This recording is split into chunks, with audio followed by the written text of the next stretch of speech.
நல்லா இருக்கு. மாரி செல்வன் சார் எப்பவும் போல one of the best movie கொடுத்திருக்காரு.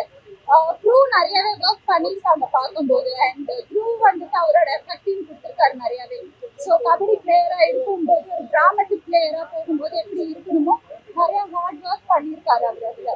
அண்ட் மூவியுமே வந்துட்டு ஸ்லோ அப்படிங்கிறது எங்கேயுமே கிடையாது. என்னென்ன இடத்துல என்னென்ன வேணுமோ அதை கரெக்டாக ஃபிக்ஸ் பண்ணி வச்சிருக்காங்க. அண்ட் மியூசிக்கை பற்றி சொல்லணும்னா அந்த டிராமட்டிக் டச்சோடையே தான் இருக்கும். எங்கேயுமே ரொம்ப அதிகமாக கம்மியாக அந்த மாதிரியெல்லாம் இல்லை. ஸோ ஆன் த ஹோல் ரொம்ப நல்ல மூவி. ஃபேமிலியோட வந்து பார்க்கலாம் எல்லாருமே. அமீர் சார் வர சீன்லாம் ரொம்ப அற்புதமான படம் பார்க்கலாம். ஆனால் அவர் எப்பவுமே சவுண்ட்ல ஒரு மேஜிக் பண்ணுவார்ல.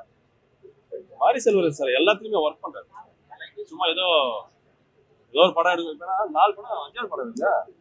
ஃபர்ஸ்ட் படத்துல என்ன ஒரு எஃபெக்ட் இருக்குமோ அது இருக்கு. அந்த ஜெயிக்கணும்ன்ற வெறி அப்போ இருக்காது இல்ல. அசால்ட்டா இருப்பாங்க. அது இல்ல. கேஸ்ட் ரீதியான்றதை விட இது வந்து ஒரு 2 தனிப்பட்ட நபரோட விஷயம் இது. அது வந்து ஊர் மக்கள் எடுத்துட்டு பண்ண ஆரம்பிச்சிட்டாங்க. ஸோ அது வந்து கேஸ்ட் மாதிரி ப்ரொஜெக்ட் ஆயிடுச்சு. And end of the time பார்க்கும்போது கேஸ்ட் முக்கியமா கேம் முக்கியமானும் போது அந்த கேஸ்ட்லேயே வந்து அவங்க எடுத்துட்டாங்க. ஸோ அது வந்துட்டு ரொம்ப பெரிய விஷயமா தெரியல. ஸோ ஒரு பிளேயர் எப்படி அதெல்லாம் தாண்டி அவரோட கேம் அச்சீவ் பண்றாருன்றது தான் அந்த மூவில காட்டியிருக்காங்க.